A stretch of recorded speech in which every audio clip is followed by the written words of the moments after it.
मोदी करेंगे, जिसके लिए तमाम नेताओं का, केंद्र शासित राज्यों के मुख्यमंत्रियों का, मंत्रियों का पहुंचना शुरू हो चुका है। इस बीच जम्मू कश्मीर के मुख्यमंत्री उमर अब्दुल्ला भी पहुंचे हैं।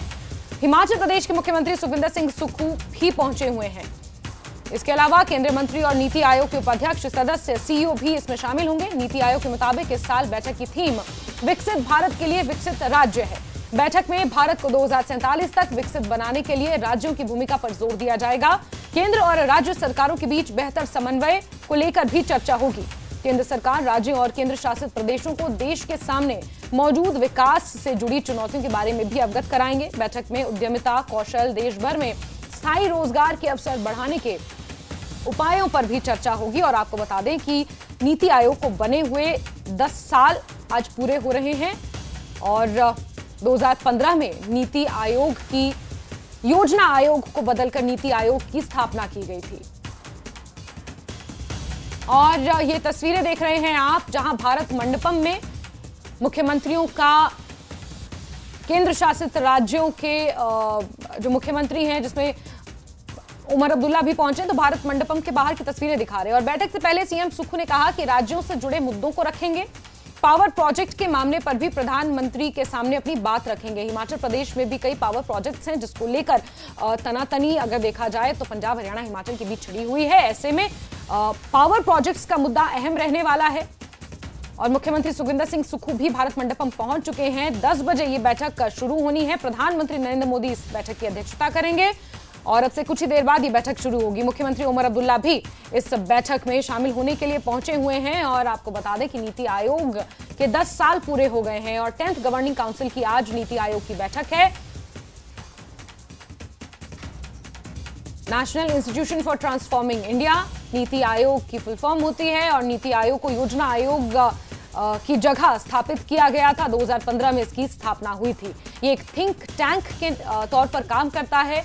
जो विकास की योजनाएं हैं उन्हें किस तरह लागू करना है, केंद्र और राज्यों के बीच समन्वय स्थापित कर देश के विकास को किस तरह आगे बढ़ाना है, इस पर नीति आयोग खासतौर पर काम करता है।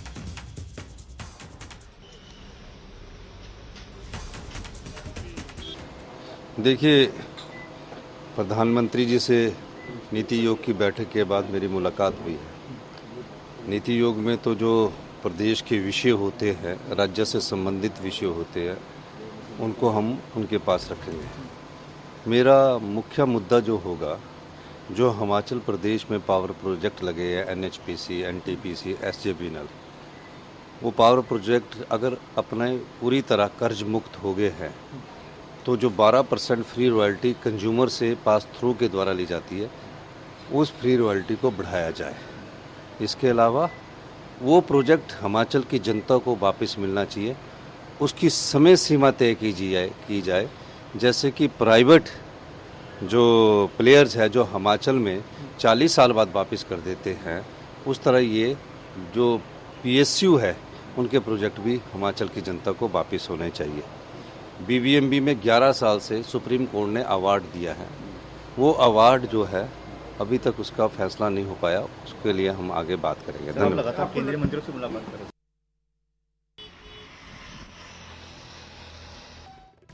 हिमाचल प्रदेश में जो पावर प्रोजेक्ट्स हैं वो कर्ज मुक्त हो चुके हैं, यानी कि फ्री हो चुके हैं और उनकी जो रॉयल्टी है उसको लेकर अब बात रखी जाएगी नीति आयोग में प्रधानमंत्री नरेंद्र मोदी के सामने कि उस रॉयल्टी का सीधा सीधा फायदा हिमाचल प्रदेश की जनता, जो रॉयल्टी आती है उससे हिमाचल प्रदेश की जनता का फायदा हो, उनका उत्थान हो, उसके लिए मुख्यमंत्री सुखविंदर सिंह सुक्खू अपनी आवाज बुलंद करेंगे। हिमाचल प्रदेश में कई पावर प्रोजेक्ट्स हैं और अपार संभावनाएं हैं और अब जो मुख्य पावर प्रोजेक्ट्स हैं, चाहे NTPC है और इस तरह के जो बड़े पावर प्रोजेक्ट्स हैं, वो कर्ज मुक्त हो चुके हैं और उनकी रॉयल्टी को लेकर बात रखी जाएगी। और इस बीच आपको बता दें कि जम्मू कश्मीर के मुख्यमंत्री उमर अब्दुल्ला भी पहुंचे हुए हैं और नीति आयोग की ये 10th गवर्निंग काउंसिल की बैठक है, जिसमें विकास को कैसे और गतिशील बनाना है, इस पर चर्चा की जाएगी। ये एक थिंक टैंक है और खुर्रम शहजाद हमारे सहयोगी जुड़े हुए हैं। खुर्रम का सीधे हम रुख करेंगे। खुर्रम, नीति आयोग की आज बड़ी बात यह है कि 10 साल पूरे हो चुके हैं नीति आयोग को बने हुए। 2015 में स्थापना हुई थी और आज 10th गवर्निंग काउंसिल की बैठक,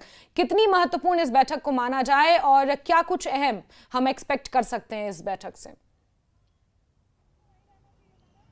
देखिए, पिछली बार ये जो बैठक हुई थी ये पिछले साल जुलाई में हुई थी और अब ये दोबारा से मीटिंग हो रही है। हालांकि पिछली मीटिंग में बहुत सारे जो वज़ीर आला हैं वो नहीं पहुंचे थे, लेकिन ये जो मीटिंग हो रही है ये गवर्निंग काउंसिल की मीटिंग है और इसमें तकरीबन तमाम वज़ीर आला पहुंचे हैं, सिवाय मगरबी बंगाल, बिहार के वज़ीर आला ये दोनों नहीं पहुंचे हैं और इसी तरीके से कर्नाटक के वज़ीर आला भी अभी तक नहीं पहुंचे हैं।